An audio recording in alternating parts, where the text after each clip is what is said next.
7 years ago, I was cleaning office buildings on Christmas Eve night. I was broke, I was frustrated, I had very little money, I had no time, I wasn't doing what I felt like I should be in life. I felt like I had so much more potential, so many things that I wanted to do, but I just never got to them. And so that night, I made a decision. It wasn't a goal, it wasn't a wish. I made a decision. And that literally means to cut off all other options. And because of that, within the next year, both me and my wife left our jobs. I now have been able to become financially free in my 20s, buy my dream house, have chickens, have ultimate location and time freedom, and I get to do what I love every day and make way more money than I ever did before. And it is because of that one night where I decided to make a real change in my life, stop wishing for things to change and actually make it happen. So today I wanted to share my step-by-step blueprint of how I did that and how you can change your life completely in the next 90 days. Let's just jump into it.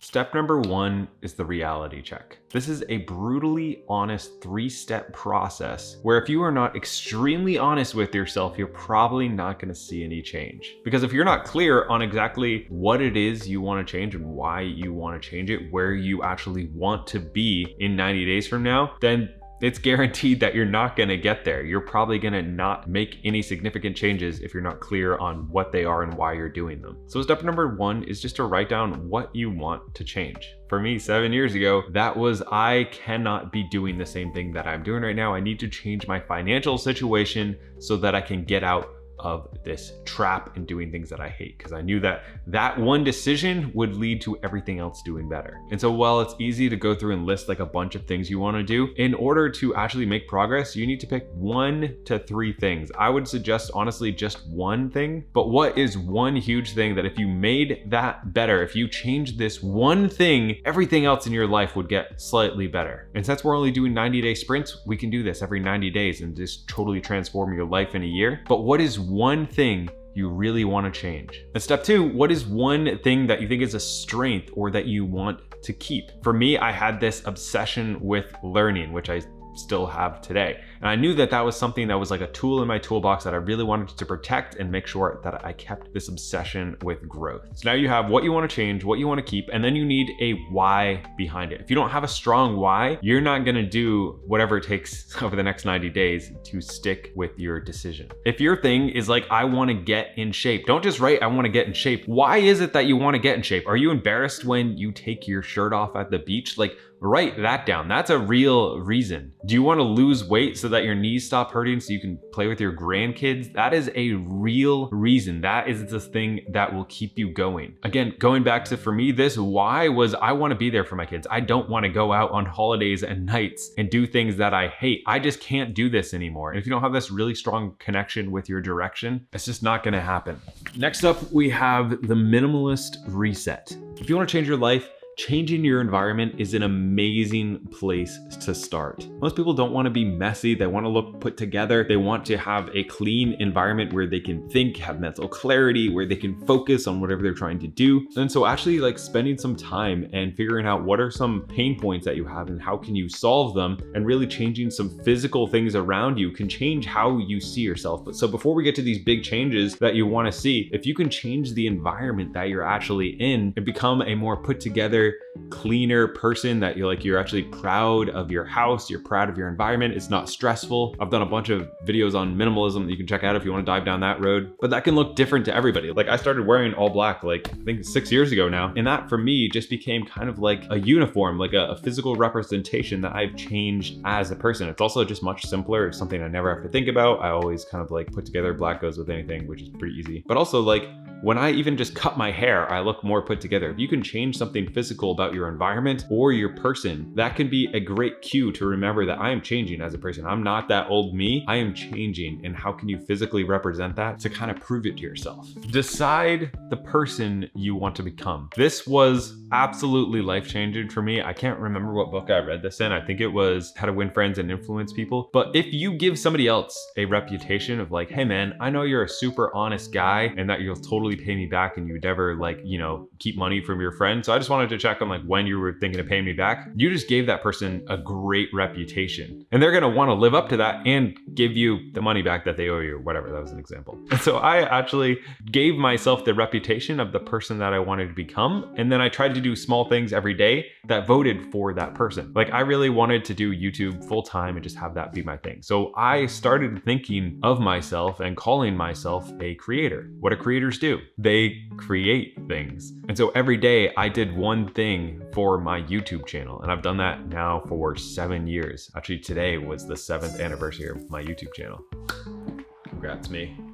Thank you, thank you. But literally, I'm not more talented than anybody else. I just gave myself a identity of like, I am a hardworking, dedicated person, and I am a creator. I not will become. It's not a dream. It's not a goal. This is the identity of who I am. Creators create. And every week for the past 7 years, I've created a video. Every day I've done one thing for this channel. It's literally the only reason I've had success. That's literally the only reason I went from cleaning office buildings and doing construction to being a YouTuber and being able to travel and have a beautiful house with chickens and a family and my wife not have to work. It was because I changed my identity of who I am and I refused to do things that are not my identity. So if you change your identity to being a healthy person, you're not gonna go get fast food. If you change your identity to being a fit person, you're gonna go to the gym. If you change your identity to being a creator, you're gonna sign up for the last cohort of the 5-hour YouTuber that I'm gonna run in the next 6 months because having another kid in January. So I'm gonna take some time off. But we're doing one more launch of how to run a profitable YouTube channel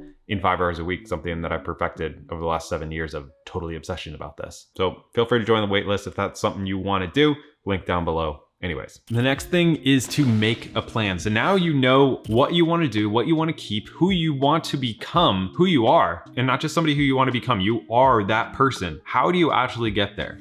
Well, I'm going to break this down really quickly. You can do this with a sheet of paper, but I'm going to use a finisher's journal because it's what I've literally used every day for the past 3 years. I've gone through so many of these things.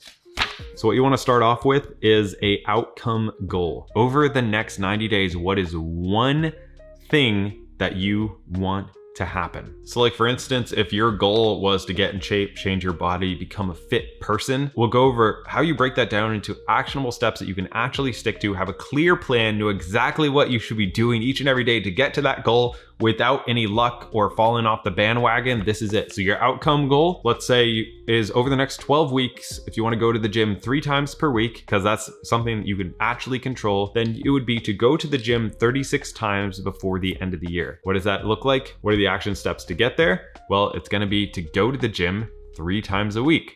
Well, how do we break that down even more? Well, you're gonna have to pick a schedule and a time that you're gonna go to the gym. I'm gonna go Monday, Wednesday, and Friday at 5 p.m. until 5:45 p.m. And then when I'm at the gym, I'm gonna do these 5 exercises. And so that's exactly how I break down every goal that I have. Like if it's financial, if I want to, make an extra $1,000 a month from my side hustle, that's like something that I want to do. I can't super control that, but what I can control is my inputs into this goal. So I can control, I am going to post instead of 1 video a week, 2 videos a week. In order to do that, I need to script more. I need to do these things every single day, and I can break down the outcome that I want into actionable steps for 90 days, and then every week, and then every day. And then every day I know my main priority, I know my secondary tasks, and then some things that I should get done. I could schedule out my day. Again, you can do this on a piece of paper. I'm a big fan of these finisher's journals. I do have like a discount code and stuff down below just because I've literally used them every day for 3 years. There's also like weekly reviews. You can tell what you made progress on, what worked, what didn't work, what you need to change, how you can adapt to make sure that you're not just like setting this goal and then you miss a couple days and there's no accountability for it. You need accountability, and that's gonna move on to the next step. I personally write these out and then I send it to one of my friends. And like, for instance, last week, I was like, I want to shoot 4 YouTube videos this week. And for each one that I miss, I will pay you $100. And so when there are real world consequences, you actually get stuff done, and you need that. You need accountability because it's very hard for us to stay motivated for 90 days, even if everything's all broken down. Like writing things out and giving yourself an exact schedule really, really helps. Changing your identity really, really helps. But if you have a friend or you just want to comment on this video, even just write it down, put it out into the world that I am going to do this specific thing by this specific date. And if I don't, here's a consequence. You're way more likely to do it. I am telling you, I had a friend who was trying to get back into YouTube. They're like, hey, I'm gonna post 10 videos in 10 weeks after not uploading for like 6 months. And if I don't, here's a check for $1,000. I want you to cash this if I don't do that. A friend literally did that a couple months ago. And he posted 10 videos in 10 weeks after missing like 6 months of uploading because he had real accountability for the thing that he wanted to do. He knew he should be doing, but he needed extra accountability. And so I kind of stole that, and now I've been doing that as well, where like if you just write something down, who really cares? But if you have intention and like real, this is something that I need to do, I want to make a really big change, and you can get a friend or somebody to do that with you, or even just post it on your Instagram and say, hey guys, hold me accountable to this. I need to make a change, and so this is what I'm gonna do, XXX, and if I don't do it, check in with me and I'll pay you $100. You will literally like change yourself as a person. Like, it's such a small thing. I'm telling you, I have seen it change lives, including my own. Now at this point, I do want to mention Fountainhead goals. Hopefully right now you already have an idea of what you want to change in the next 90 days, but I would really suggest that you make it your finances. Now, why is that? Well, your finances are the fountainhead that lead to everything else. When I got my finances straightened out, my wife could leave her job. I get to spend more time with my kids. I've been able to travel the world. My health has gotten better. I have more time to work out. I can afford to eat better food. Everything, like almost every problem that you have can be improved up to a certain point by your finances. It can buy experiences. It can buy leisure. It can buy health. It can buy anything. So if you're gonna pick one thing over the next 90 days, I would really suggest try to save money, lower your expenses, figure all that out, or try to earn more money. Start a side hustle, work extra, whatever it is that you wanna do. I think that is a really, really powerful goal and something that you should not wait until New Year's to do it. And especially, if you're going through the holidays or whatever, that doesn't mean that you just like let that destroy your finances, getting a bunch of credit card debt and whatever. Let this be the time where you actually get ahead, and then you can have another fresh start. Then of course, document the gap. Change generally feels kind of fake at first. Like you get excited for a couple days and then you're gonna die off. But that is normal. And something that can help you kind of get through this point is to document more. Whether it's writing things down every day. I know a lot of people are more physical. When you write things down, you write your thoughts down, what you're feeling, why you want to do the things that you do. It makes it a lot more real. For me, I'm actually a big fan of videos. So whether it's talking to my phone, I have a bunch of videos on my phone of just like, hey, I'm going through this right now. I really want to change this. I'm thinking about breaking it down this way. And just to be honest with myself, I feel like my life would be better if I went this direction. It's something I've done a bunch of times. But whether it's writing in a journal, doing voice memos, videoing yourself, even like videos like this, I put stuff out there a decent amount that kind of holds me accountable, and I like to go back and see my progress, see where I came from, see the transformation that's happened. If you actually document this process, again, based on what I've been through, I think you'll be much more likely to actually stick with it if you're documenting the entire thing, even if it's just writing out one sentence a day, or just recording yourself in the car, just doing a voice video or whatever. The smallest possible thing every single day holding you accountable is really helpful. Now, if you do want a really cool tool that'll hold you accountable, I'm a big fan of the Finisher's Journal. Again, there's a discounted link down below. I've literally had a couple friends get this and it's really helped them as well. But it is ultimately just a tool and it's really up to you. But feel free to check that out. And if making more money and YouTube is something that you want to try, again, I will leave a link to the waitlist for the last cohort that I'm going to run for probably 6 months. If you are interested in joining that, I kind of like share very intimately with people exactly how I run my channel on 5 hours a week and how you can do the same. So if you got any value out of this, feel free to drop a like. It actually really does help the video get boosted to other people. I'll see you next week.